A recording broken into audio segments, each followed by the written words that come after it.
Seja bem-vindo a mais um episódio do Lamparina Podcast. Esse canal é mais uma extensão da revista Lamparina. E o nosso propósito é sempre trazer luz à sua mente. Nós fazemos entrevista com pessoas iluminadas que trazem informações, que trazem textos, que trazem testemunhos do quanto Deus é luz na vida deles. E hoje não é diferente. Mas antes de apresentar os nossos convidados, eu quero convidar minha esposa, Emília, para poder apresentar esses convidados especiais que estão aqui hoje. Oi, pessoal. Estamos mais em uma edição do Lamparina Podcast e hoje estamos com dois convidados aqui. O pastor Lucas Abreu, pastor da Igreja do Evangelho Quadrangular há 14 anos, e a pastora Joeli Rodrigues, que é pastora também da Igreja do Evangelho Quadrangular há 7 anos e psicóloga clínica há 10 anos. Muito bem-vindos. Seja bem-vindo ao nosso podcast. É uma honra tê-los aqui conosco. Muito obrigado. Uma alegria, um prazer, uma satisfação. E confesso que fiquei surpreso quando fui convidado, porque acho que é algo que traz muita responsabilidade. A gente precisa ter o que falar e, graças a Deus, a gente sabe que Deus vai nos conduzir nesse tempo aqui. Amém. É uma honra poder estar aqui participando desse programa. Então, que bom que nós vamos poder compartilhar um pouquinho daquilo que nós aprendemos no decorrer da vida. E espero que tudo aquilo que foi entregue nessa tarde transborde na vida do outro. Amém. Amém. Eu quero começar, na verdade, conhecendo um pouco melhor, porque nem todo mundo conhece o pastor Lucas. Eu conheço, porque eu sou da mesma igreja, já conheço muitas histórias, já sei que ele é filho de pastor, mas eu queria que você mesmo contasse um pouco. Resumidamente, a gente vai ter um tema aí para poder tratar sobre o livro que você publicou. Sim. Mas eu queria que você falasse Lucas da infância, ou Lucas filho de pastor, ou Lucas Abreu. Você fala o que você achar mais interessante passar para o público. Certo. Então, eu tenho 39 anos e são 39 anos dentro da igreja. Eu nasci e meus pais já eram pastores. Então, essa é a vida que eu tenho, é a vida que eu conheço desde sempre. Mas tive uma infância normal, Gideon. Eu sou da época do chinelo voador, né? O chinelo que alcançava a gente, não importa o quanto a gente fosse correr, e pode fazer curva, pode pular o muro, o chinelo ia alcançar. Sou dessa geração, sou de 86. E já passei por vários lugares por conta dos meus pais serem pastores. E agora cheguei a Aracaju, estamos aqui acho que há quase 30 anos, e tive uma infância bem animada, de muito jogo de bola. Muito tampão de dedo ficou pelo meio do caminho, né? Acho que você já deve ter vivido isso também. E algumas experiências que a igreja nos proporciona, que a fé nos proporciona. E graças a Deus, um tempo em paz. Deus tem nos conduzido. Estou feliz. Amém, amém. Mas esse tempo, na minha ideia, eu achava que o pastor, com o jeito dele, todo educado, todo tranquilo, não ia ter essa chinelada, não. Pra mim é uma surpresa, né? Então, Eu era o pastor ou era a pastora? Então, minha mãe, ela gostava às vezes do chinelo, mas não funcionava muito porque meu pai aparecia lá e a gente estava rindo. Eu e minha irmã, a gente estava rindo porque ela não batia com força, tinha mais. Eu sei o que é Meu isso. pai gostava muito de um cinturão pra poder alinhar a gente. Olha, o caminho da fé é esse. Entendeu? Tem que vir. Então, o chinelo voador era de sua mãe. O chinelo... Não, era do Tinha pai. o chinelo do pai, o da mãe era mais tranquilo. Mas o meu pai gostava, assim, de dizer pra gente qual era o caminho. A gente aprendia rápido. Que bom, que bom. E aí você veio para Sergipe, tem 30 anos aqui. Sim. Pastor há 14 anos, não é isso? Isso. 14 anos pastor. Na verdade é assim, eu vou te contar um pouco as coisas que eu tenho como memória, né? Eu não me lembro da minha primeira infância, né, pastora? Não é assim que chama? Sim. Da minha primeira infância lá na minha cidade, lá no interior de São Paulo. Eu sou de Salto Grande. Certo. E aí a gente rodou muito por ali, meu pai foi pastor junto com minha mãe em vários lugares. Minha família tem a base hoje em Taubaté, que é interior de São Paulo. Mas eu já vou me lembrar mais de Belém do Pará. Eu fiquei lá dos 3 até 8 anos e alguns meses. A lembrança é maior aí. Isso. E aí eu lembro de lá, de tempos difíceis, uma cultura completamente diferente do que a gente estava acostumado, né? De comida, de local, de clima, de povo. Totalmente diferente. Totalmente né? diferente. Do norte. Mas, como criança, a gente se adapta a qualquer lugar. Sim. Então, de repente, eu tava bem. E aí eu me recordo muito de um dia que eu posso chamar de dia de frustração, pastora. Que foi o dia que eu soube que meus pais tinham sido transferidos. Porque pra mim... Pra cá, pra Sergipe. Pra Sergipe. E eu não conhecia, não sabia onde era, não tinha noção como criança. Só pensava assim, acabou a vida pra mim. E eu lembro até hoje do voo, 8 né? anos de idade. Eu lembro do voo, Emília. Eu entrei no voo de Belém do Pará pra cá e eu passei muito mal. E eu me recordo Caramba. de como era o avião, do que tava passando na telinha, de que foi um voo que pra mim, eu sei que hoje não tem essa duração, mas parecia 8, 10 horas de voo. Imagina. Foi terrível, Imagina. porque eu tava deixando pra trás uma história. Sim, sim. Mas como criança resiliente demais, Demais. quando eu cheguei aqui, eu fui estudar no Americano Batista e Legal. a gente estava de férias ainda. E meu pai me levou a pé pra poder conhecer. E quando eu cheguei, eu vi aquela quadra. Nenhum colégio que eu tinha estudado antes tinha quadra. Aí eu disse, legal. nossa, Foi melhor. eu amo Aracaju. E aí, Rapidinho já ficou mudou pra de ideia. trás. Uma nova imagem foi criada.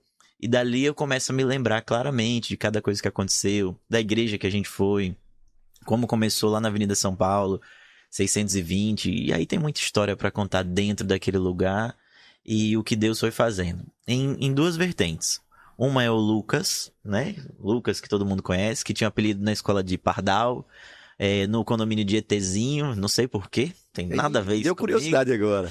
Esse ETzinho eu nunca descobri. Pardal. O Pardal foi porque tinha alguns amigos que estavam começando a treinar na academia e eles vinham pra escola mostrando que eles estavam mais fortes e pessoas mais...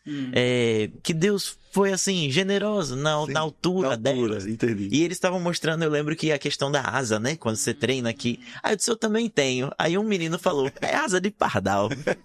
E Aí pegou. Isso. E quando eu vi que aquilo pegou, eu achei melhor que ETzinho. Aí eu lembro que teve jogos internos, eu escrevi atrás da camisa com aquela, sabe uma cola que era colorida? Sim. Sim. Né, que fica sobreposta assim, eu escrevi Pardal. E daquele dia ficou Pardal. Até hoje algumas pessoas na rua falam Pardal. Hoje eu demoro pra olhar, pra associar. Mas naquela época era Pardal, nem tinha nome mais. Legal. E tem o Lucas da igreja. Que o Lucas da igreja também não tinha o mesmo nome. Lá é filho de pastor. O filho do pastor. Filho da pastora. Aí é mais difícil. Né?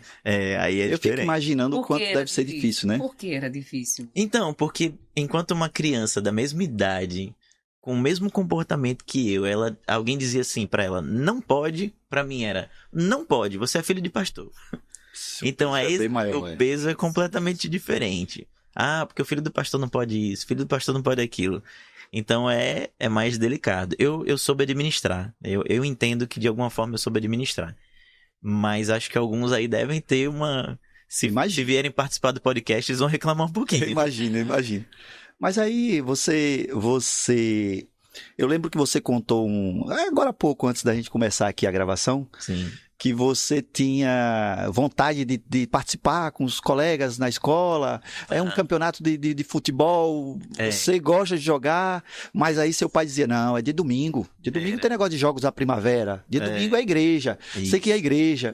Como era que você se resolvia com isso? Ficava emburrado, isso lhe causava alguma raiva ou algum sentimento legal ou não? Então, de primeiro momento, muita tristeza. Eu me lembro de chorar numa situação como essa eu ainda morava na frente do colégio e tinha um horário de saída para esse jogo, né, específico. E eu via meus amigos entrando no carro com o professor e indo com os pais e tal. E nesse dia eu não pude ir porque tive que ir para a escola bíblica. Então, no primeiro momento é uma tristeza, gera uma revolta, mas eu sempre fui muito assim, já foram, eu vou fazer o que agora? Eu vou para a escola bíblica e vou viver a escola bíblica. Sim. Então eu aprendi a viver o que dá para viver. Né? Tá aqui a pastora Julie, que me conhece bastante, já tivemos muitos...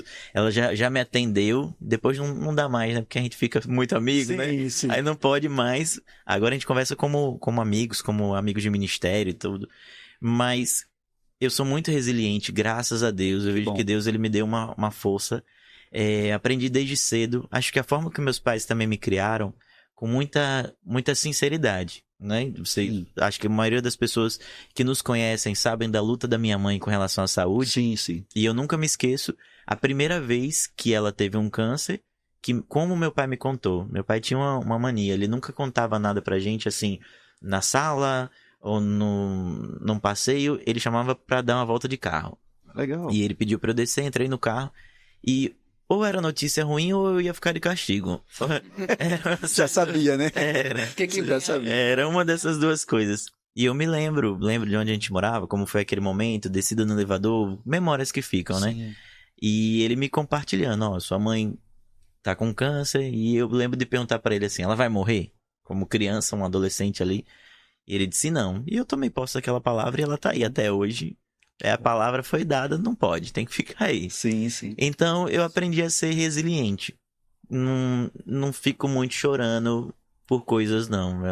Naquele momento eu me irrito, me entristeço, choro no momento, mas depois é a vida que segue. Até porque é uma defesa, né? É uma forma, uma estratégia de você. Porque senão, se você for somar isso aí e tentar carregar na sua vida, você vai somando aquilo ali e vai ficando mais difícil ainda de viver.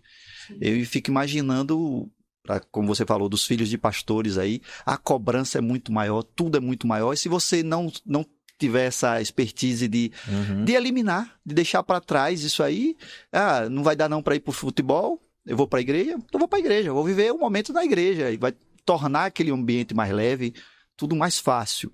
Que bom que você tem essa... O que não quer dizer que eu esqueça, né? Sim, Porque agora eu tenho 39 e tô contando uma história de 10 anos, 11 anos de idade. Diz que quando o cara começa a contar as histórias, é porque já tá passando da metade. Mas acredito também que essa resiliência é devido à educação que você teve. Desde pequenininho lá, né? Seus pais mudando, lá dentro de São Paulo, né? Você falou várias igrejas. A gente foi preparado, Emília, para não se apegar a algumas coisas, entendendo que a gente tem um propósito e um chamado. Então eu me apego a pessoas, logicamente, me apego a lugares, mas eu entendo que o meu chamado está acima disso. Quando eu venho para a Igreja Quadrangular e entendo quem sou eu, mesmo ainda sendo filho de pastor, antes de ser pastor, eu já entendia. Essa é a missão dos meus pais, e enquanto eu estou com eles, como filho, morando no mesmo teto, a missão deles é a minha missão. Né? Logicamente, depois que eu saio e tenho minha família, tenho a minha casa, agora eles vão seguir um rumo e eu tenho a escolha de estar ou viver os meus únicos propósitos, digamos assim. Mas eu entendia. Então a gente, do mesmo jeito que a gente está aqui hoje, ele tem um ministério consolidado junto com a minha mãe. Se hoje um telefone tocar, como a gente costuma dizer, dizendo, olha, preciso de você em tal lugar, para começar tudo de novo, isso é uma palavra da família. A gente faz. Porque a gente não está aqui para fazer o que a gente quer. A gente está aqui para cumprir um propósito. E o propósito não vem da gente. O propósito vem do Senhor. Sim, sim. Então é Ele quem direciona. A nossa nuvem está parada em Aracaju, graças a Deus.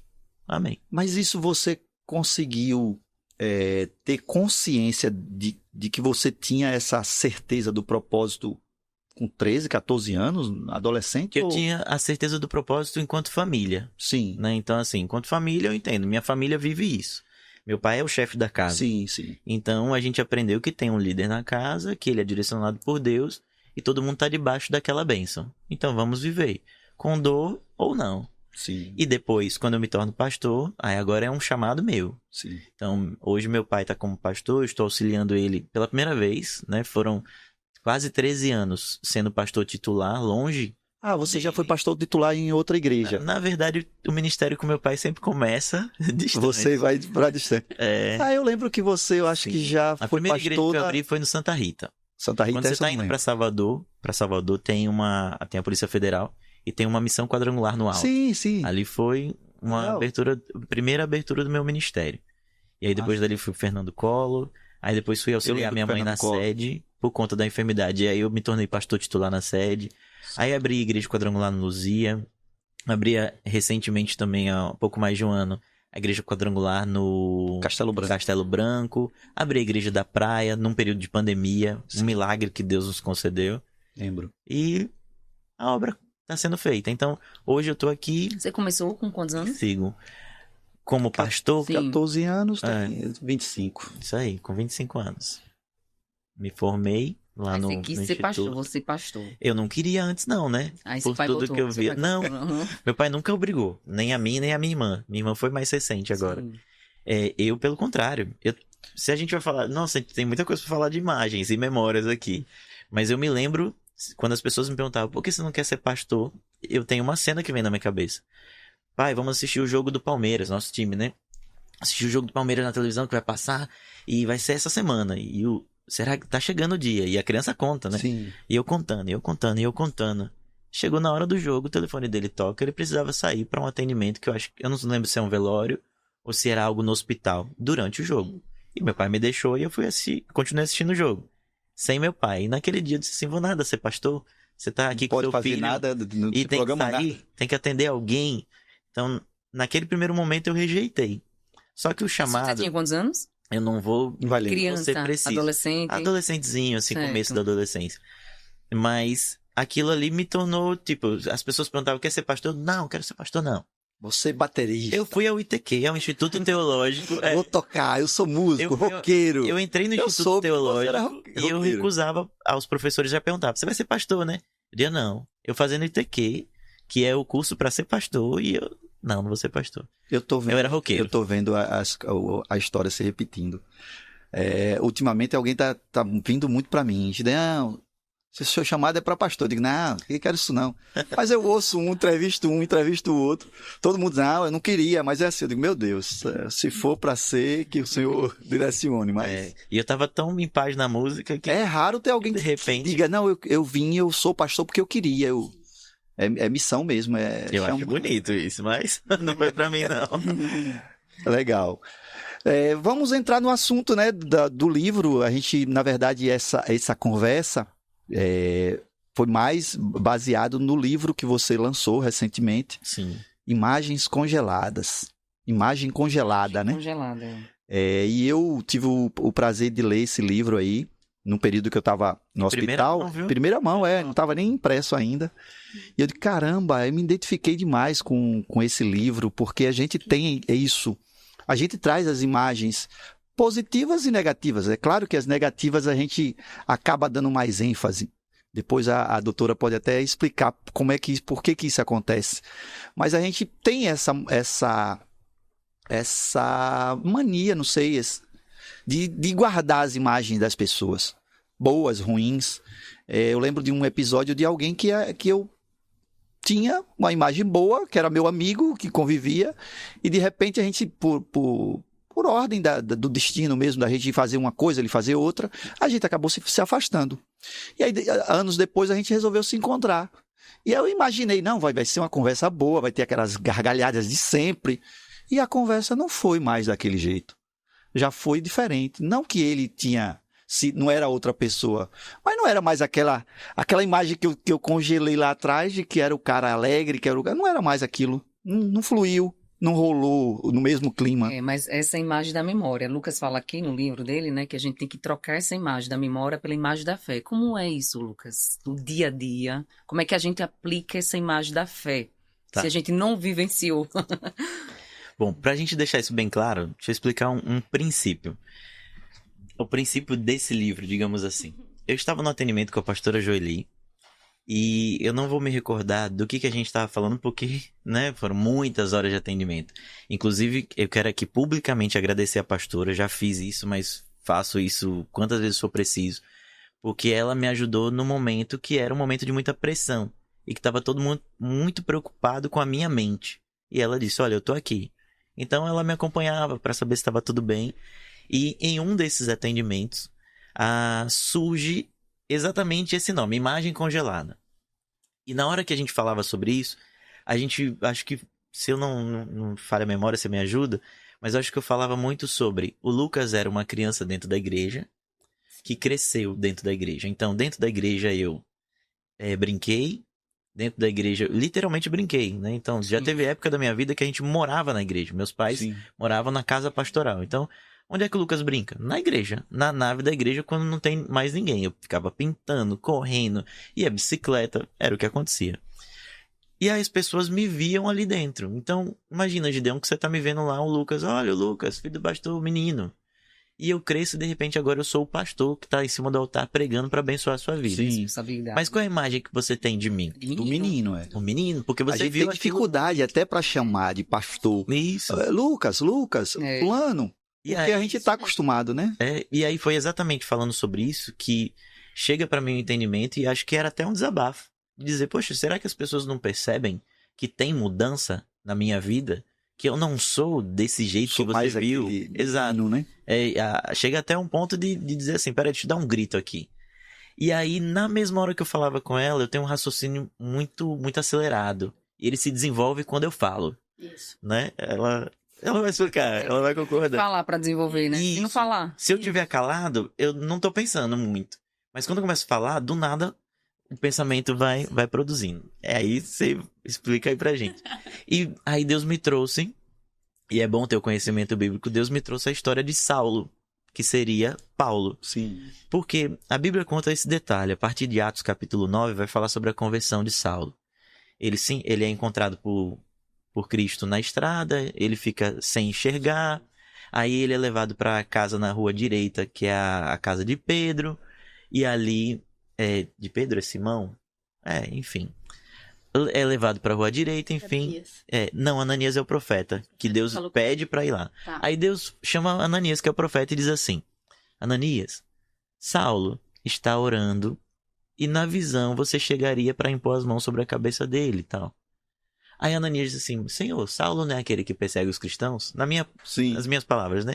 Não é aquele que tem ordem para prender, que pode fazer o que quiser. Ele tem cartas.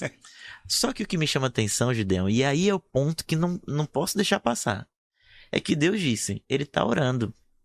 Mas Ananias tinha uma imagem tão forte de um perseguidor que ele não percebeu que Deus estava dizendo, ele está orando. Nessa frase, ele está orando, Deus está dizendo, não é mais aquele. Descongela a imagem. Não, ele não é o mesmo, ele já mudou. Só que Ananias está com a visão tão presa no perseguidor que ele não escuta Deus dando a deixa. Aí Deus vai lá, porque numa visão ia acontecer assim, você vai impor as mãos. Ele vai, impõe as mãos e o cara já estava orando há 3 dias. Saulo já estava orando há 3 dias, ou seja, não é mais o mesmo. Não tem mais como ser o mesmo. Só que a imagem congelada do medo de Ananias de ser preso, ou do que os outros já tinham dito. Olha, porque Saulo é gente ruim, porque Saulo faz isso, porque Saulo faz aquilo. E Saulo é poderoso.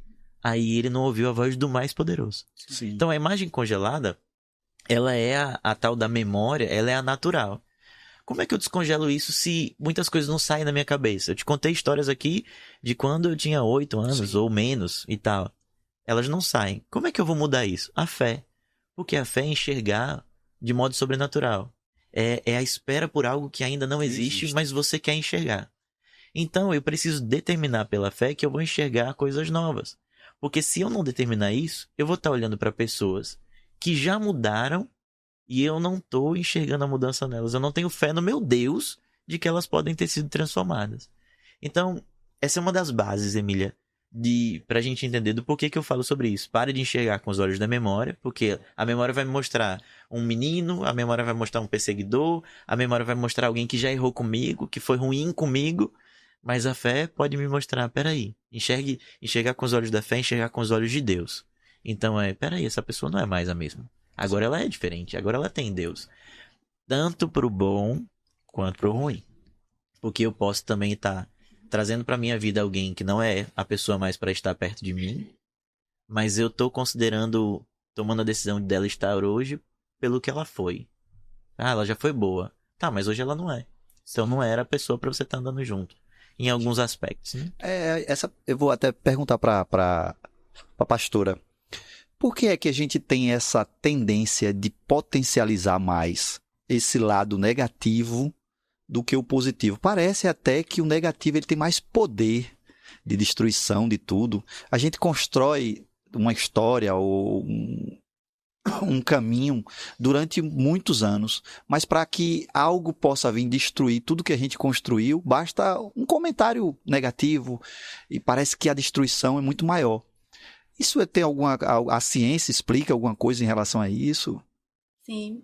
A questão é porque aquilo que é negativo, ele gera para nós um impacto emocional muito mais forte.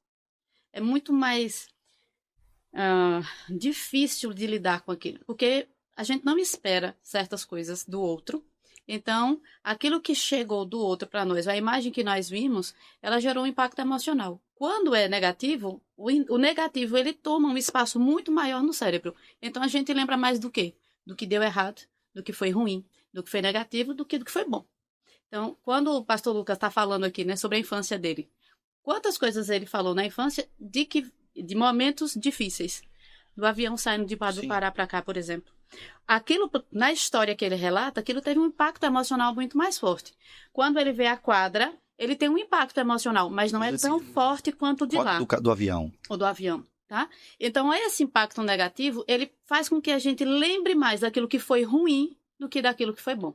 E aí, é um trabalho mental que nós precisamos fazer, porque a nossa mente ela precisa ser ensinada, né? Como o pastor Luiz fala, às vezes, né? ele diz que o nosso cérebro é burro, entre aspas. Sim. E é quando a gente aprende a ensinar o nosso cérebro. Eu preciso educar o meu cérebro para que ele entenda e foque naquilo que é positivo e não no que é negativo. Eu preciso ampliar a visão, olhar de outra maneira, de um outro ângulo para as coisas, para que eu não congele a imagem do negativo. Senão eu me perco nessa situação. Na caminhada. E aí eu vou criando Com os olhos da memória, crenças. Porque toda imagem congelada, na verdade, ela é uma crença. Uhum. Sim. Nós temos crenças disfuncionais, a depender do coach vai falar de crenças limitantes, na psicologia a gente fala de crenças nucleares, que são crenças. É a imagem que eu tenho do outro, a imagem que eu tenho de mim mesmo, do mundo, das coisas. Então, toda vez que eu digo, fulano é algo, fulano é assim, é uma imagem que eu tenho dele. E essa imagem construída é uma verdade absoluta para mim. Sim. Ela tá rígida, ela tá engessada. Então, eu acredito naquilo e me comporto em cima daquela crença que eu tenho e eu sinto, as minhas emoções e os sentimentos são gerados a partir daquela crença que eu tenho. Mudar isso é um trabalho mental que precisa ser feito todos os dias. Por quê? Imagens congeladas todos nós temos. Do outro Sim. e de nós. Sim. Das situações que acontecem para nós o dia todo e todos os dias. Ou a gente aprende a lidar com isso, com o cérebro, ou a gente fica refém dessas crenças. E refém dessa crença congelada, a gente impede relacionamentos, a gente impede Saudáveis. convívio com as pessoas, a gente impede relações de trabalho.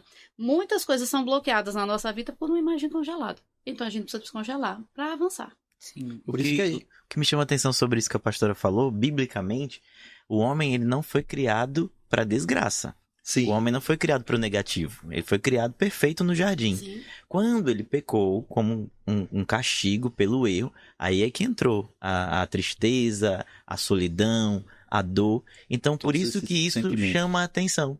Porque a gente não foi criado para esse sofrimento. É uma consequência de uma falha, consequência de pecados. E aí eu acredito que se a gente não procura uma ajuda profissional, espiritual, profissional Sim. também, para poder a gente ir alimentando essas crenças, né? Mudando essas crenças. Muita gente, você percebe que tem muita gente que é natural de focar no negativo. Ele tem a oportunidade de dizer algo positivo em algo que muitos visualizam positivo, mas ele vê o lado negativo. Sim. Ele está olhando para a mesma coisa que o outro está olhando, mas ele está enxergando porque ele não está treinando a mente dele, não está Isso. procurando uma ajuda profissional para poder ir colocando na mente dele o positivo. Isso. Interessante. Todos nós passamos por situações similares na vida, tá? Por situações muito parecidas.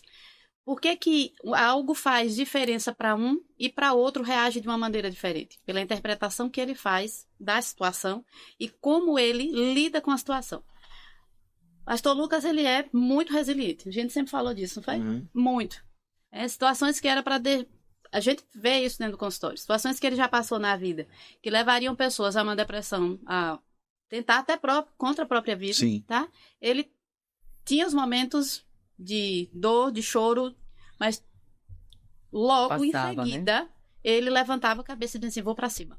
Algo que ela me disse uma vez que ficou marcado, assim, eu comecei a me analisar a partir do que ela disse, é assim, numa sessão eu trato um assunto, aquele assunto não volta na próxima sessão. Passa uma risca, É. passou dali, já é outra muito coisa. rápido para ressignificar as coisas. Então, Isso é muito ele bom. tem a mente muito acelerada, Uhum. né? Então, esse aceleramento, nesse caso, para ele era muito positivo.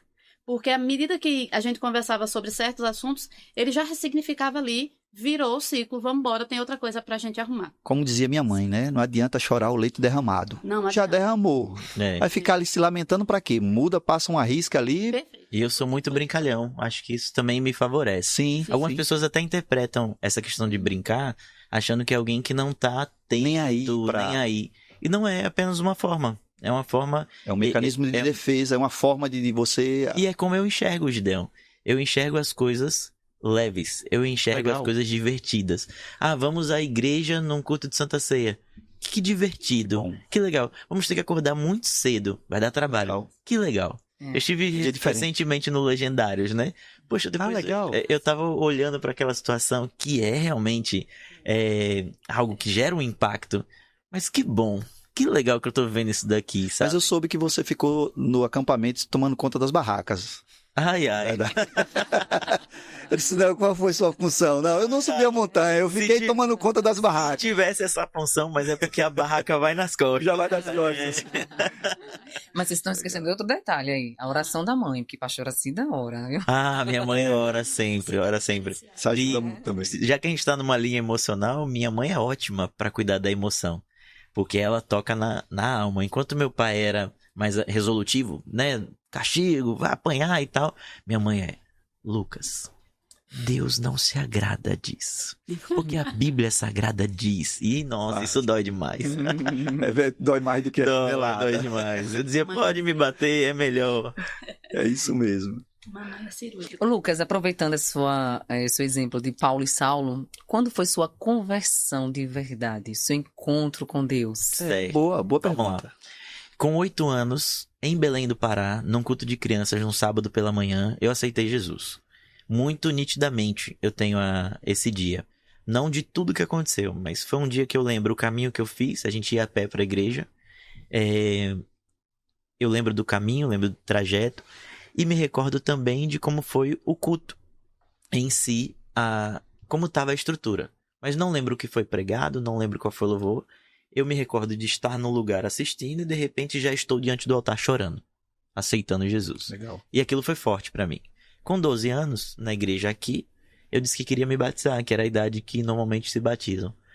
E eu fui falar com meu pai. E aí meu pai disse, mas você tem que aceitar Jesus. Aí eu disse, eu aceitei com 8. Quando eu falei isso, ele disse que sentiu firmeza, porque eu lembrei. E lógico, pra mim foi forte. Então, eu aceitei Jesus com 8, me batizei com 12, mas eu vou dizer que a minha conversão, de fato, ela vai acontecendo em vários processos. Porque como eu disse, eu nasci na igreja. Então, todas as vezes que eu fosse errar, eu ia errar dentro da igreja. Sim. Não tem como errar É diferente fora, porque eu não ando de outra fora. criança, né? Exato. A gente não vive dentro da igreja. Isso. Aí errou. Errou fora. Não tem nada a ver, não tem associação. No É seu desse caso, jeito. associa. E aí eu tava cumprindo muitos ritos. O rito de aceitar Jesus, cumprindo o rito de batismo. Tinha consciência? Tinha. Mas ainda não era aquele mergulho, digamos assim. Porque eu tava me descobrindo, tinha a hora que você tá indo e gera também aquele medo assim. Não, eu tô levando isso a sério, vão começar a me cobrar mais. Se já me cobravam antes. Então eu acho que em algum momento, Emília, gerou algum tipo de revolta em que eu ia, daqui a pouco eu derrubava a torre. Deixa eu construir de novo, que é mais fácil esse caminho, eu já sei. E ia construindo. Quando eu via que ia passar para um outro nível, que eu poderia ser cobrado. E não que me cobrassem, mas talvez eu Você criei se isso. cobrava. Eu criei isso na minha mente. Então eu destruía. E isso se tornou um vício emocional, que é destruir, que é de quando em quando aprontar alguma coisa. Tem uma cena engraçada, eu acho que tá no livro, a imagem que a gente vai criando, né? A gente cria situações e eu não vou recordar todas. Mas tem uma que meu pai disse assim, era um culto da tarde, a gente acabou, próximo culto era à noite, e eles saíram para fazer visitas. E eles disseram, não saia da igreja. Tá. Foi olhando assim o carro dele virar a esquina, eu tinha um amigo, subimos na minha bicicleta, ele me levando, estamos ali na Rua Bahia, com Santa Catarina. De repente vem eu não esqueço um palio fazendo a curva e freando. Aí eu parei. A bicicleta parou. O tempo parou. O céu parou. Sangue. Eu fiquei pálido. De repente a porta se abre, meu pai desce, deixa a porta aberta no meio da rua. Atravessa. Essa é a cena que eu me recordo. Dá paz ao meu amigo. Olha pra ele, paz. Me pega pela orelha e ali eu aprendi a levitar. Que foi de um lado da rua. E o que foi... Olha que Quantos interessante. Eu devia ter uns 13, 12. Que vergonha. E olha o que interessante, Deon. Nesse dia, eu chego em casa, depois do culto da noite, e tinha um presente na minha cama. Porque meu pai estava feliz comigo, tinha comprado um presente, deixou de surpresa para quando eu voltasse. Caramba, e você... E naquele dia eu tomei um choque sem meu pai falar nada. Porque eu disse, caramba, meu pai estava feliz comigo e eu quebrei. Eu decepcionei. Caramba. E aquele foi um grande choque, nunca saiu da minha mente. E aí, não que dali eu não aprontei mais, Sim, a gente sim. acaba aprontando. Mas eu vou dizer, Emília, que a minha conversão mesmo ela vai acontecer mais pra frente, de fato, aos 17 anos. Que é quando eu me entendo como Lucas no altar. Eu já tocava bateria, mas agora eu me entendo no altar do Senhor. Eu entendo o que é prestar aquele culto, o que é prestar aquele serviço. E, logicamente, que a conversão não significa não errar mais, né? Sim. Mas ali eu tive mais consciência. Eu tive mais consciência do que estava fazendo. E quando eu me torno um cantor, um ministro de louvor, entre os meus 17 e 18, aí cai mais a ficha. Aí eu vi que Deus tinha alguma coisa diferente pra mim. Tocar bateria era muito bom, mas era uma diversão. Até hoje é um momento de relaxar, um hobby. Eu faço como dom, é legal. Sim. Poderia ter se tornado até uma profissão na época. Mas quando eu peguei o microfone, Deus, de alguma forma, estava clareando pra mim o que Ele queria comigo.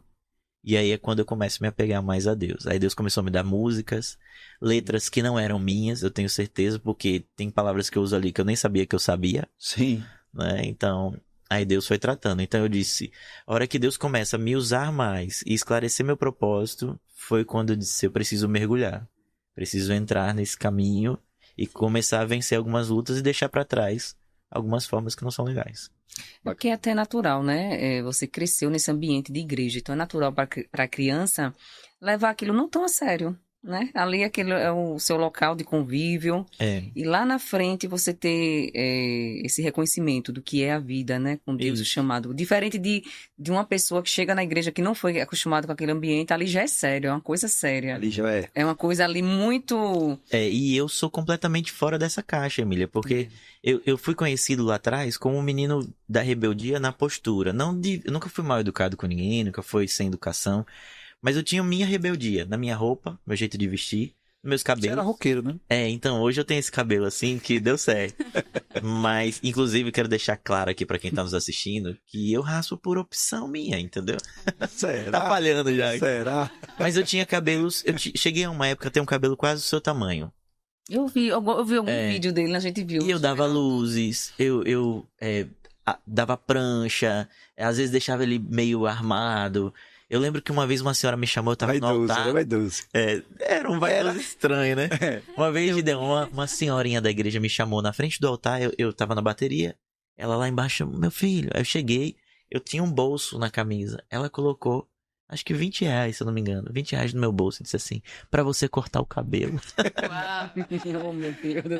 Boa. Porque não tava legal. Ah, legal. Então eu vivi essa rebeldia e as pessoas analisavam, até hoje elas analisam, mas hoje eu fico mais à vontade com isso.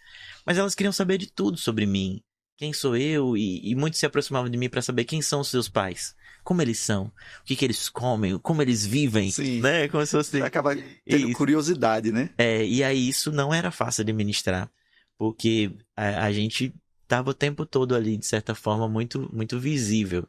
E eu reagia mais revoltado em alguns comportamentos, assim. Então, vai namorar. Qualquer jovem poderia namorar, mas e o filho do pastor? Vai namorar? Tem que dar exemplo. Com quem vai namorar? Não, como pode esse namoro? cortejar. Então... Às vezes todo esse comportamento do Lucas, ele é, na verdade, uma maneira de quebrar a imagem de filho de pastor. Porque se tem uma construção dentro da igreja de que filho do pastor não pode, e que filho de pastor tem que ser, né, 100% perfeito, certo, não erra em nada. Sim. Então, ele vem com uma visão completamente diferente para também mostrar às pessoas e dizer assim, aí, eu sou ser humano. Sou gente. Eu sou gente. Gente, eu sou gente. Porque é o seguinte, quando você dá o título filho de pastor, parece que rouba a identidade de alguém. Qual é a identidade dele? Não era Lucas, era o filho do pastor.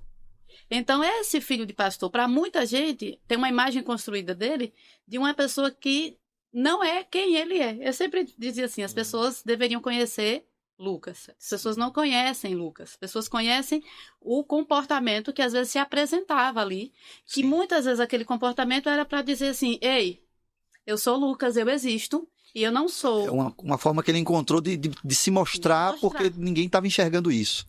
Enxergava o filho do pastor. Eu estou sendo analisado aqui. Não, de jeito nenhum. A gente só está analisando imagem congelada. Imagem congelada. E quantas vezes, até hoje, talvez, as pessoas na igreja ainda têm uma imagem congelada. Sim. Tá? Por quê? Era o menino Lucas, o filho do pastor. E aí hoje, quebrar essa imagem é entender o seguinte, todo ser humano, ele pode mudar.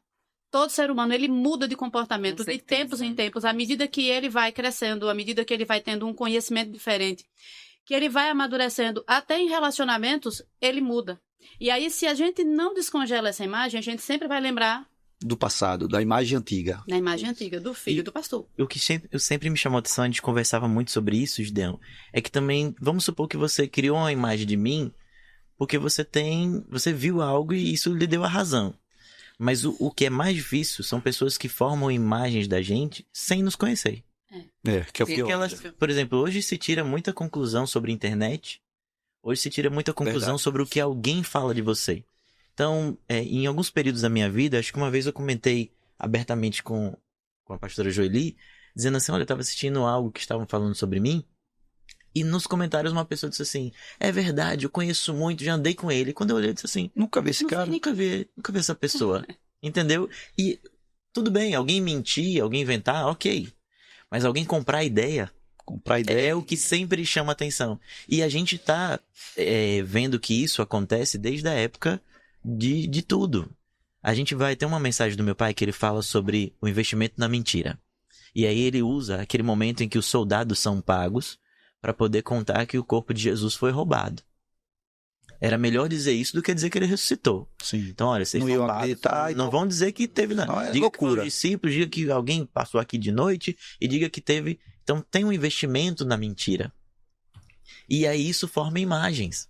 Hoje você vê pessoas que você pode apresentar para elas por A mais B que aquele caminho não é bom, mas ela tem uma imagem congelada e é capaz de ela dizer assim que nada, você tá querendo me desviar, Sim. você tá querendo me levar pro mau caminho. E você tá querendo ajudar aquela pessoa, mas ela tem uma imagem congelada de algo na vida dela, ou sobre você. Eu vou ouvir o Gideão porque eu tenho a imagem do Gideão. Não, Eu sei quem é ele. Exato. Então, e não sabe. E não sabe. Então criamos essas imagens e algo dentro do que a gente conversa que é interessante a gente salientar é que tudo que eu enxergo sobre você é sobre tudo que eu já recebi na minha vida. Eu tenho referenciais. Então eu vou enxergar você a partir dos referenciais que eu tenho. Sim. E hoje as pessoas estão tendo referenciais completamente corruptos, negativos, Sim. distorcidos. Sim. Então eu te vejo distorcido porque é o que eu Foi o aprendi. que você viu. A gente estava até comentando sobre uma pessoa nossa da minha família que disse assim, eu amo aquele pastor fulano da internet. Sim. Ele é uma bênção, ele é um homem de Deus. Aí uma outra pessoa chegou e disse, você já passou uma semana na casa dele? Você sabe qual é o tratamento dele com a esposa? Você sabe como é que ele trata os filhos? Como ele trata um garçom ou alguém na rua? Como é que você pode definir que ele é um homem de Deus se você nunca teve contato com ele só porque ele está se apresentando bem na internet? Assim como pessoas falam negativamente, também positivamente as pessoas se propagam, porque no Instagram todo mundo é feliz, todo mundo é bom, cada um só quer se propagar o que é de melhor, né? E às vezes a verdade não é nem aquela. Na sociedade. Não, a sociedade de forma geral. Nas redes sociais. Mas, pastora Joeli, explique aqui pra gente como é que, na prática, como é que faz para quebrar essas imagens congeladas? Tá. Primeira coisa, a gente precisa reconhecer qual é a imagem congelada que eu tenho. Então, toda vez que eu digo que eu tô com uma crença a meu respeito. Toda vez que eu digo que fulano eu tenho uma crença referente àquela pessoa. E quando nós falamos que isso quer dizer que faz parte do ser, faz parte da essência. O ser é diferente do ter. Quando eu digo fulano é como se eu dissesse isso faz parte da identidade dele, isso não muda, é desse jeito. Quando eu digo fulano está, isso é temporário, isso pode ser mudado. Primeira coisa é entender qual é a crença que eu tenho, ou qual é a imagem que eu tenho sobre mim ou sobre o outro. Qual é a imagem que eu tenho do Lucas? O que é que falaram para mim? Porque, crença é algo que é formado não só por aquilo que eu vejo ou por aquilo que eu presenciei, né? Mas pelo que é dito para mim. Sim, pelo que você ouve também, Pelo que né? você ouve. Então, tudo isso pode formar uma crença. E aí eu preciso olhar para essa crença e questionar essa imagem que eu tenho do fulano. É isso mesmo? Realmente, ele é assim mesmo. Eu já sentei um dia com essa pessoa para conversar com essa pessoa. E não senti isso, né? Não tive essa impressão. Porque às vezes a gente cria, tá? A crença ela é formada em nós, baseado no que o outro diz, mas a gente nunca duvidou daquilo. Então, eu quero mudar uma crença, eu quero mudar essa imagem, eu preciso questionar o meu pensamento. Porque nem sempre aquilo que vem na minha mente é verdade. Sim. A mente mente. Sabota, né? A mente mente. mente. Então, eu preciso questionar os meus pensamentos. Questionar os pensamentos que eu tenho a meu respeito e em relação ao outro. Se eu não conheço o outro, por que é que eu estou formando um juízo de valor sobre ele? Por que é que eu digo que ele é algo se eu não sei quem ele é? Baseado em quê? Quais são as evidências? Então, a gente fala muito dentro das sessões sobre evidências. Quais são as evidências que eu tenho que fulano é incompetente? O que é que prova para mim que ele é assim? E se eu digo que ele é incompetente, é como se isso fizesse parte da identidade. Talvez naquele comportamento, naquela situação, ele não deu conta de fazer o que deveria. Então, ele não é. Ele teve um comportamento. E se ele teve, ele pode mudar. Sim. Então, a gente precisa entender o ser, o estar ou ter. Porque estar e ter muda, é temporário, mas o ser é definitivo. É definitivo. Então, a gente, quando cria uma crença, uma imagem congelada, é como se a gente estivesse dizendo que faz parte da identidade. É. Então, isso para ser quebrado, eu reconheço qual é a crença, questiono os meus pensamentos, busco as evidências. Qual é a prova que eu tenho que aquilo que eu penso a meu respeito é assim? Qual é a prova que eu tenho que aquilo que eu penso a respeito do outro é desse jeito? Se eu não faço essa análise, eu continuo com a imagem congelada. Pastora, e quando se trata da identidade, como é que faz para quebrar quando é uma identidade distorcida para o negativo, como é que faz para desconstruir essa imagem congelada? Quando eu penso em identidade, eu não... Se é possível também, né? É. E eu falo muito de identidade, não tem como a gente fugir do princípio da criação de todas as coisas, né? Jesus, Deus, tá? Deus Pai, Deus Filho, Deus Espírito Santo, ele formou o homem. Aí lá em Gênesis 1:26 diz, façamos o homem a nossa imagem e a nossa semelhança. Quando eu entendo que eu fui feita a imagem e semelhança de Deus, eu sei quem eu sou. Sim. Quem é que eu sou? Eu sou a imagem e semelhança do meu Pai, daquele que me fez. Se eu entendo que eu sou a imagem e semelhança do Criador, meu Pai tem defeito? Não. Tudo que meu Pai cria é perfeito. Então eu também sou. Tudo que meu Pai criou é bom. Então eu também sou. Se eu entendo Gênesis 1:26 e eu tomo isso como verdade para a minha vida, eu vou quebrando todas as crenças de identidade que eu tenho. Aí a gente vai lá para João 1:12, que fala que todos quantos receberam, deu-lhes o direito de ser filho de Deus. Se eu entreguei minha vida a Jesus, recebi Jesus como Senhor e Salvador da minha vida, creio nele como filho de Deus, eu me tornei filha. Eu não sou apenas só imagem e semelhança. Eu sou filha. E não é qualquer filha. Eu sempre digo que eu sou filha amada de papai. Amém. Por quê? Papai me amou, entregou Jesus para morrer em meu lugar, para me dar vida. Então, eu tenho uma identidade formada em Cristo através da palavra. A identidade sarada é através da palavra. A ciência, me desculpe, a ciência pode falar o que quiser, mas a Bíblia foi escrita há quantos mil anos? Sim. Vem com isso para nós, com esse significado para nós. Então, por que eu não vou buscar nas fontes mais antigas, mais fidedignas para a nossa vida, para sarar identidade? Crenças na nossa identidade, elas podem ser saradas principalmente com a palavra de Deus, reconhecendo quem Deus é na nossa vida e de onde nós viemos. Sim. Porque é para onde nós também vamos. Sim. Voltaremos para Ele. Tudo que Deus faz é perfeito. Sou a imagem e semelhança dele. Então, pode ter acontecido algum episódio que mexeu na sua identidade. Pode. Então, vem aí onde entra a questão da cura. Sim. Sua identidade está doente. Seria assim? É como se ela está disfuncional. Sim. Ela foi criada com um propósito. Deus cria a gente perfeito. Ele criou Adão e Eva como? Perfeito. Sem pecado. Pecado vem e destrói tudo. Distorce tudo. Sim. Tá?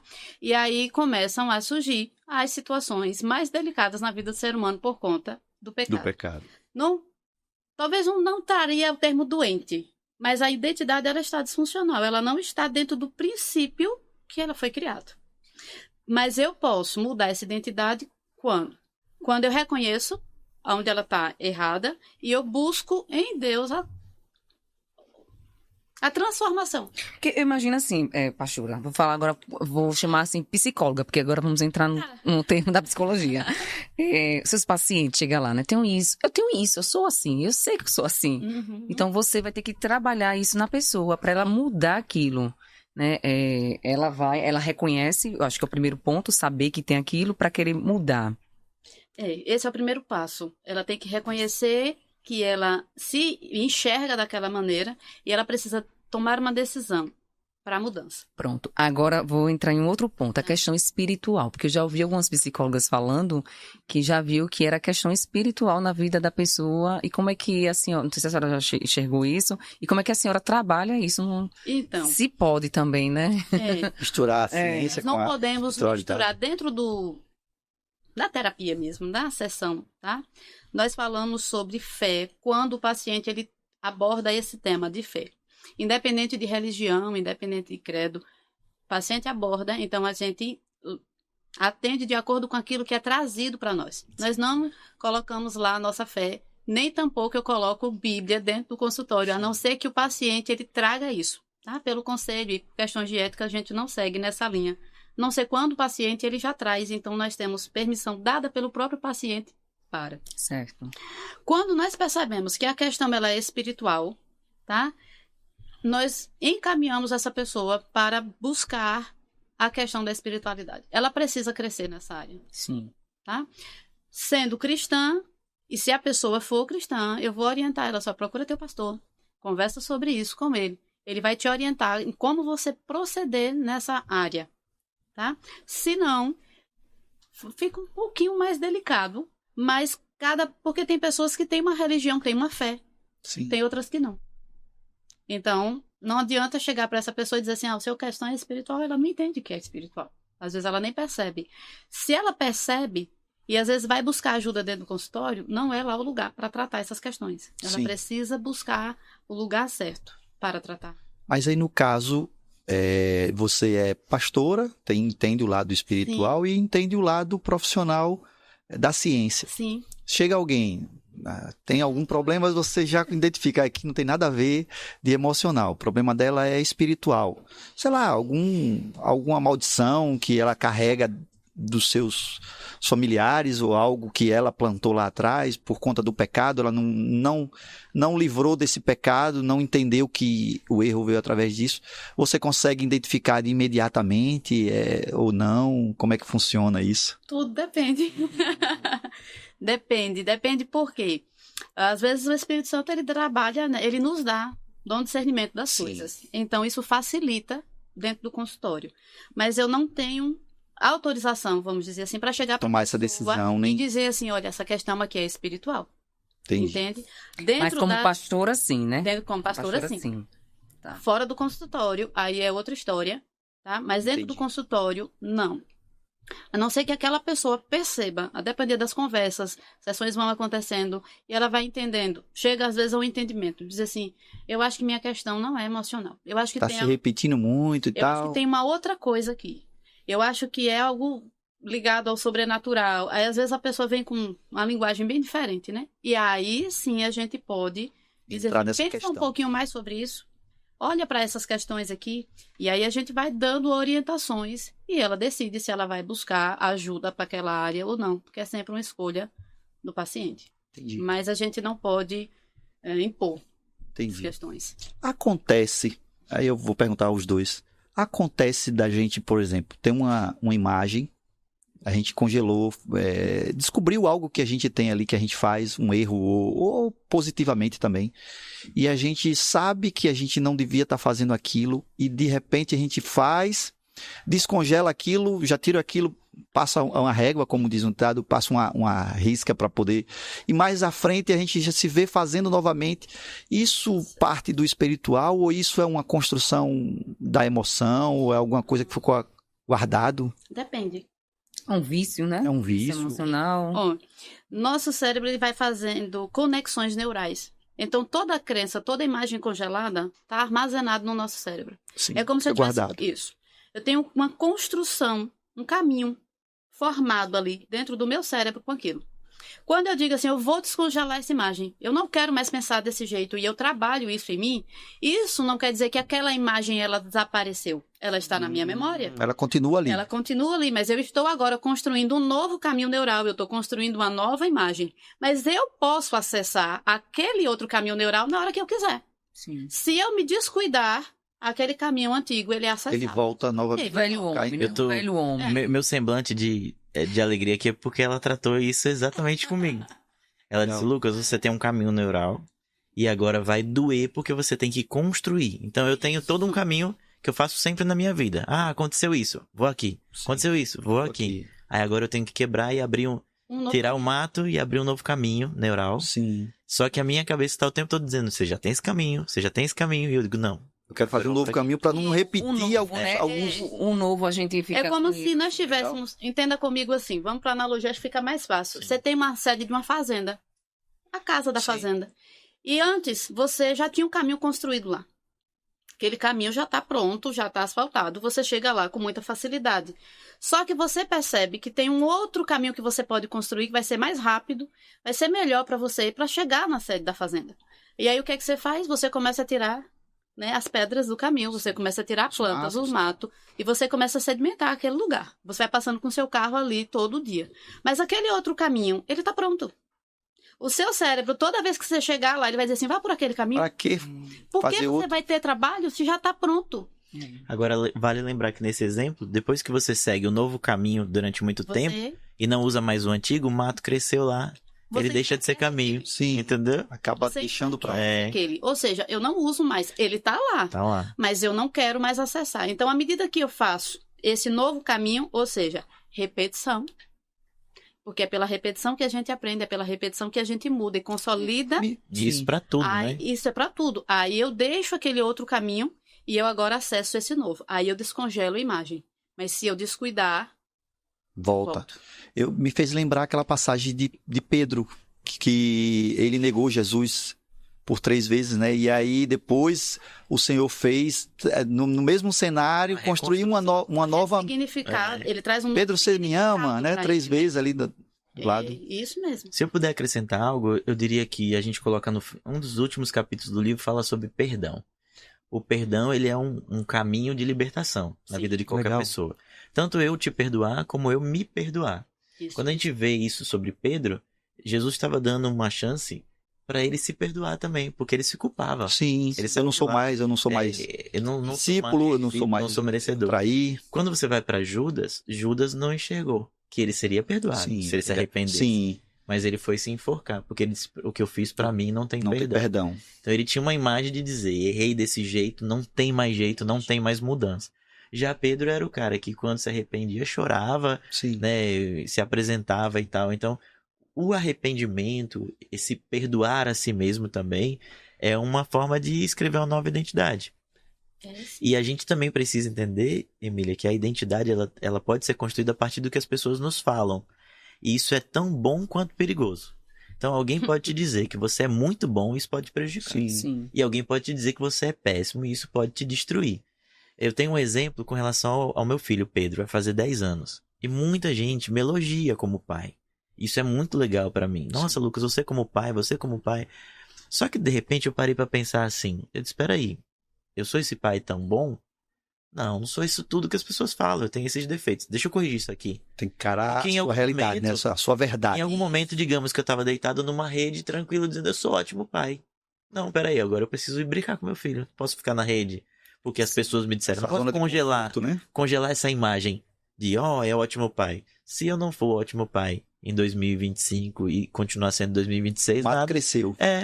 Entendeu? Então, a gente não pode... A gente tem que se perdoar das nossas falhas para a gente escrever a identidade correta da nossa vida, para a gente se encontrar novamente, né? Então, isso faz sempre novas memórias, né? Qual foi sua experiência com o Espírito Santo para ajudar nessa desconstrução da imagem? Tá. Primeiro, a forma com que Deus me trata, me dando oportunidades. Mesmo depois de momentos difíceis, momentos de quedas, como pessoa, como ser humano, né? Como falho pecador, ele não deixava de me abençoar. E aquilo era uma forma do Espírito Santo dizer para mim, eu ainda te enxergo do jeito que eu sempre te enxerguei. Então teve momentos da minha vida que eu disse, não, acho que não é para mim, ministério não é para mim, isso não é para mim, eu não vou dar certo. No livro eu falo sobre desistir, né, deixar as coisas pelo meio do caminho. Só que de repente eu disse, peraí, eu tô deixando tudo pelo meio do caminho, mas o Espírito Santo não desiste de mim. Que isso gera um trauma, né, que você tinha. Era. Uma crença que você... Eu vi isso muito forte do meu pai. Uma vez ele virou pra mim e disse assim, você não termina nada do que você começa. E aquilo ali virou uma crença pra mim. E era constante essa Constante, fala dele. constante. Desde quanto tempo? Desde criança? Desde adolescente? Da adolescência. Adolescência. Não termina nada que começa. Interessante. Mas principalmente se tornou forte na faculdade. Eu fiz 3 faculdades e não terminei. Né? A única coisa que eu concluí foi o curso de teologia dentro da igreja. E hoje me arrependo, né? Era pra ter concluído. Mas deixava com que aquilo se tornasse Agora, assim, se isso foi uma observação dele, você já tinha esse costume, né? Já. Começar e não terminar. Isso. Então, esse trauma, isso aí veio de um trauma dele ou de alguma outra Eu característica? confesso que eu vou precisar de mais sessões de E aí, terapia pra fala. descobrir. Mas se eu fosse lhe responder assim de forma muito, Essa procrastinação, né? muito você... simples, talvez eu diria que eu estava tentando chamar algum tipo de atenção. Eu acho que seria esse o caminho. Chamar a atenção de um pai, chamar a atenção de uma mãe de alguma forma, porque não que seja isso, meus pais sempre foram muito atenciosos, mas na minha cabeça eu acho que eu tinha um concorrente, que era o povo. Meus pais tinham que atender o povo, tinham que estar ali, então, de certa forma, eu precisava chamar a atenção. E aquela ideia de né? quebrar algo que estava sendo construído para não ser cobrado muito. Então, não vou mais longe não. Medo de falhar. E se eu vou formar em Segurança, direito? E se né? eu não passar na OAB? Talvez isso passasse dentro da minha cabeça. Então eu digo, deixa eu nem chegar na OAB. Entendeu? Vou desistir logo. Era Para por aqui. uma coisa ruim. Melhor parar por aqui. E esse namoro? Daqui a pouco tem que... Porque todo mundo já chega. E vai noivar quando? E noivou e vai casar quando? Você conhece Então- no dia, no outro jeito. Vai casar com Então tem uma pressão, tem todo esse detalhe. Isso aí vai pra vida. Quando casa, quando é que meu filho? Isso. Tem o primeiro e o segundo. E aí talvez nessa Você área vai eu não criar? soube administrar Sim. com relação a não concluir as coisas. Estava sempre deixando pelo meio do caminho. A música me ajudou muito. Porque a música começava, ela tinha começo, meio e fim. Sim. Então a música foi um agente de libertação na minha vida. Até hoje eu digo que me deixe cantar, me deixe fazer as músicas, mesmo que eu não tenho pretensão de ser um cantor, de sair por aí pelo mundo, não tenho isso. Mas ela é um instrumento de Deus tratar na minha vida. Ela me coloca, eu tenho um hiperfoco em algumas coisas e a música é uma delas, assim, de fazer com muita vontade, seriedade e gosto. Eu tenho emoção como se fosse a primeira vez e é um caminho. Então foi uma forma que eu descobri, um apego. Teve sessão que eu disse assim pra ela, só me deixe cantar. Se me deixar cantar, eu não incomodo ninguém. Bacana. Então é isso. Ô, Lucas, já a gente tá finalizando aqui nosso podcast. Já? O seu livro a gente encontra onde? Hoje, por enquanto, a gente encontra na Igreja do Evangelho Quadrangular dos Jardins. Este livro que tem letras grandes e que traz, olha, páginas como essa aqui que as pessoas têm elogiado bastante, que são reflexões Massa. diretas, curtas e objetivas. Ótimas para postar na internet, né? Mas orem por nós, porque nós estamos ainda em conversas. Tem uma editora especificamente conversando com a gente para fazer a distribuição no Brasil, pra gente fazer algumas coisas diferenciadas, porque esse conteúdo precisa chegar longe. Sim. Ele é necessário. Uma frase que eu ouvi de algumas pessoas, ele é necessário. E não é um conteúdo meu. Esse livro, ele tem meu nome porque Deus me usou, mas ele não é meu.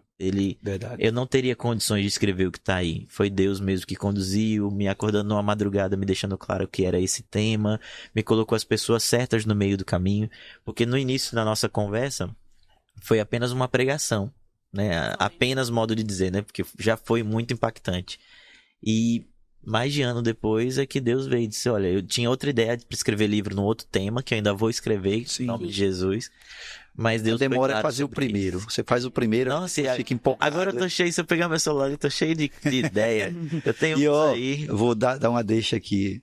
A gente tem uma empresa de eventos aí, se quiser contratar uma empresa para fazer um lançamento aí. Quero deixar claro aqui, Gideão, pedir o apelo internacional desse podcast, dizer que o meu sonho é palestrar. Amém. Eu quero Pega- palestrar amém. sobre esse conteúdo, eu tenho a palestra pronta, Legal. porque eu quero alcançar mais e mais pessoas para que elas descongelem a imagem, porque isso aqui resgata o casamento. Isso aqui muda uma família. Isso aqui faz um filho voltar a olhar para o pai. Talvez o pai, há muitos anos, foi agressivo. E hoje ele já não é. E dentro dele ele tá dizendo assim, poxa, eu não sou mais aquele. Eu queria que meu Verdade. filho visse isso.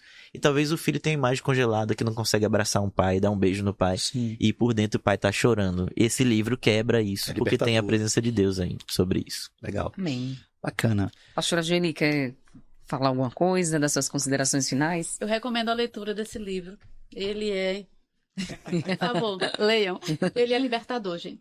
Tem coisas Tem coisas boas para a vida da gente que a gente precisa adotar. E se tem uma coisa que vale a pena você ler, é esse livro. Tá? Ele faz com que a gente amplie a visão de quem nós somos e de quem é o outro e de como nós tratamos isso. Porque quanto mais eu conheço as coisas, mais eu sou liberto. O conhecer faz a gente ser liberto. Então, isso vai trazer bênção para a vida de cada pessoa. A imagem congelada é um tema que trato muito dentro da terapia. Não com esse tema em si, né? Porque esse é o tema do livro. Mas a essência dele, o que a gente fala aqui, é o que muda a vida das pessoas. Crenças disfuncionais precisam ser quebradas. Então, leia, faça bom uso, divulgue, porque isso vai mudar a sua vida e a vida das pessoas que estão ao seu redor. E como testemunha, a primeira tiragem, ela acabou em 14 dias. Eu vi que você fez um lançamento na igreja, né? Na convenção estadual. Exato. E aí surpreendeu a gente. Eu voltei pra gráfica para pedir mais uma tiragem. Eles disseram, rapaz, como assim? Foi legal. Realmente uma marca, né? Deus marcando que ele tá no projeto. Amém. A gente tem testemunhado o quanto Deus tem sido presente na sua vida. Amém. A gente comenta o cuidado do Senhor com você em relação às suas pregações. A gente fica impressionado. Pastor Lucas vai fazer um apelo, aí vem 10, 15 pessoas, 20 pessoas ali, jovens, idosos, pessoas de idade menores, maiores, chorando ali, se entregando para o Senhor. A gente diz, rapaz, tem que ser Deus na sua vida mesmo, porque isso é muito real, é muito visível. É o propósito. Inclusive, nesse livro, a última página, ele tem um apelo para a pessoa ela se entregar para Jesus. Então, um livro ótimo para presentear agora no período de Natal, para a família, para alguém que queira conhecer mais sobre Jesus. Porque, sabe, Deus, uma coisa que a gente não pode deixar de falar. Tudo que eu fizer, que minha família fizer, é sempre sobre Jesus. Sempre será. Nunca vai ser algo à parte. Tem que ter o objetivo sobre Jesus, senão não faz sentido. É como se a gente estivesse burlando o que tem combinado com Deus, entendeu? Sim. Então, o sonho dele é ser um empresário. Não, só se isso for um propósito para chegar a algum lugar sobre o propósito que a gente tem diante de Deus. Amém. Então e é isso, gente. Estamos chegando ao final de mais esse episódio do Lamparina Podcast. Segue nossas redes sociais. No Instagram está como Revista Lamparina. Nosso canal no YouTube também é Revista Lamparina. Se inscreva no canal, ative o sininho para você receber as notificações de tudo que acontece nos nossos episódios. E que Deus abençoe a sua vida e até o próximo episódio Lamparina Podcast. Até o próximo. Tchau.